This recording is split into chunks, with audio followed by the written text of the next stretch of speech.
Olá, meus amigos, e aí, tudo bom? Estou aqui refletindo um pouco sobre a palavra de Deus e gostaria de compartilhar com vocês. Quem sabe não seja bom, seja bênção para a sua vida. E estava pensando aqui na parábola do filho pródigo. Claro que não vou aqui contar toda a parábola, nem dar todos os detalhes da parábola, mas falar do que a gente pode entender como o principal, né? A diferença de um filho que, apesar de ter errado, de ter abandonado seu pai, pedido a herança antes do tempo e ter ido para viver uma vida dissoluta, longe do pai, e depois se arrepende, tem uma consciência de filho, apesar de ter vivido dissolutamente, né? Mas lembra do pai como um pai bondoso. E também tem a questão do outro filho, o filho mais velho, que ficou em casa, não teve a mesma atitude do filho, mas que tinha uma consciência, não de filho, mas de servo, né?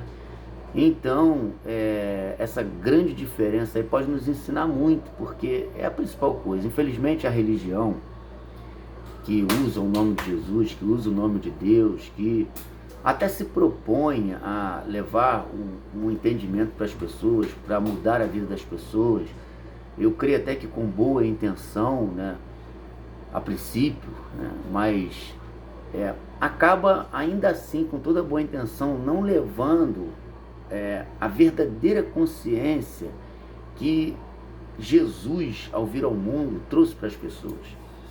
Porque Jesus veio trazer uma consciência, um entendimento para as pessoas viverem a vida, a missão de ser humano, sabe? Essa questão de aprender a ser gente, de aprender a ser humano. E você vai ver que ali nessa parábola do filho pródigo, e pródigo significa esbanjador, o filho mais novo, ele esbanjou toda a sua herança.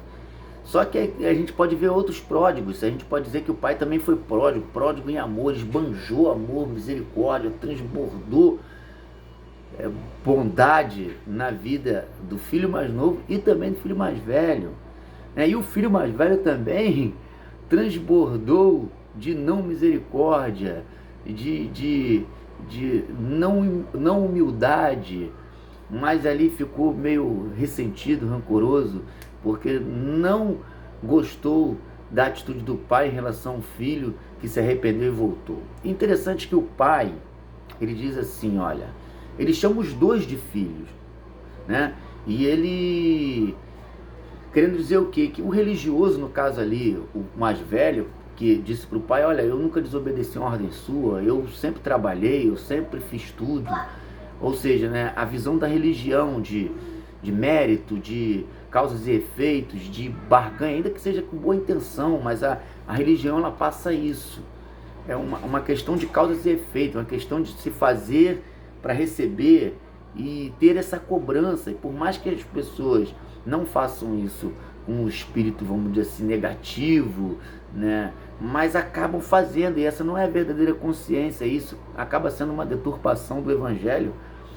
E Jesus, ali o pai, ele diz para os dois, meus filhos, esse teu filho, esse teu irmão, né, assim que eles acabam falando. E Deus amou os dois, sendo que um ganhou uma consciência, que é a consciência que Jesus veio trazer, a consciência de filho, a consciência de se fazer por reconhecer a bondade do pai, por conhecer o pai de verdade, por entender que é filho, por entender que Deus é misericordioso. Já o outro não, o outro queria uma premiação por mérito, por seguir as rotinas de trabalho. E isso camufla muito, porque às vezes as pessoas acabam sendo, né, uma pessoa no meio religioso e outra pessoa na vida. E o que Jesus quer é que o ser humano aprenda a ser gente na vida e carregue o quebrantamento, a misericórdia, o reconhecimento do amor e da bondade do Pai. Que seja assim, essa deve ser a nossa consciência, a consciência de filho. não a consciência de servo, de trabalhador, de empregado.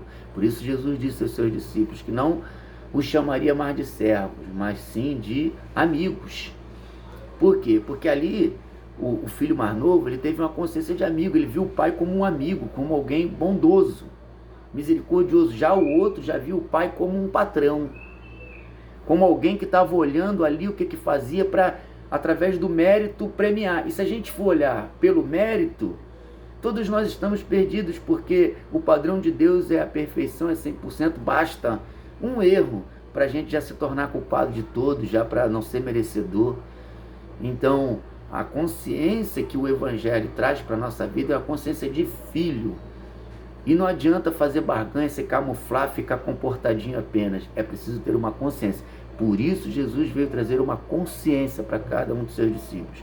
Porque comportamento e enfeite religioso até dá ali uma garibada. É como se você varresse a casa só no que está aparente e não tirasse as coisas, né, do lugar para varrer por baixo. Então, que seja assim, que a gente pratique a vida assim, com essa consciência de filho. Que a gente pratique a vida com frutos de verdade, de amor, bondade, misericórdia, perdão, quebrantamento, um olhar sempre de não juiz, de não superioridade, um olhar de alguém que é nosso irmão, que carece também da misericórdia de Deus. E aos canalhas que insistem em ser canalhas, a gente faz como Jesus fazia, trata-os como publicanos, como fariseus, como? Desejando o mal, sendo vingativo? Não, apenas deixe-os. E quando precisarem, não precisa virar as costas, mas a gente não precisa andar com o inimigo, porque a palavra de Deus diz como podem os dois andarem de acordo se não estiverem, andarem juntos se não estiverem de acordo. A Bíblia manda a gente orar pelo inimigo, não andar com o inimigo, fazer acordo com o inimigo, fazer aliança com o inimigo. Então que seja assim, essa atitude de vida, foi o que Jesus propôs, uma atitude de vida, ser templo dele, ser igreja dele na vida, em todos os lugares, aproveitar todos os encontros, para que os encontros sejam encontros igreja. 2 ou 3 em qualquer lugar, na fila do banco, pedalando, correndo, batendo um papo com um amigo, com a vizinhança. Tem 2, você como igreja, alguém que é habitado por Deus, ali já acontece uma reunião, porque você tem essa disposição, porque você conhece teu Pai bondoso, porque você é filho, porque você sabe que Deus está em todos os lugares. Deus não habita em templos. Os templos servem apenas para nos reunir, para nos trazer ali um certo conforto, uma organização, mas não podemos fazer do templo uma idolatria, um lugar onde que Deus, né, se manifesta mais, que se não for lá, Deus, parece que Deus fica meio enfraquecido, meio tímido, não. Deus opera em todos os lugares. Os encontros são bons quando são feitos em nome de Jesus. E em nome de Jesus não significa liturgia, rotinas religiosas, formalidade. Não, formalidade. Tinha um filho mais velho, cheio de formalidade com o pai. O filho mais novo não, errou. Bom é se a gente não chega a esse ponto, mas mesmo assim ele teve uma consciência de não formalidade, mas de filho ali, de amigo.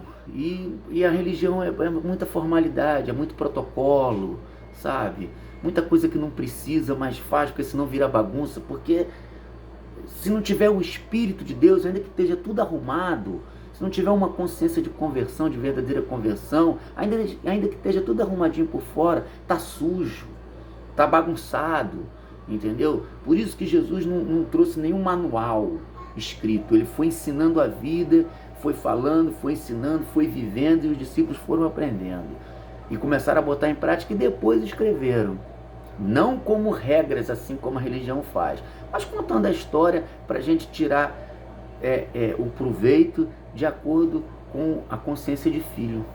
Tá bom? Que você tenha essa consciência de filho, não de religioso, apesar de que Deus ama todos, o religioso, não religioso, mas vive melhor aquele que tem uma consciência de filho, de amigo de Deus, de amigo de Jesus. Que Deus te abençoe.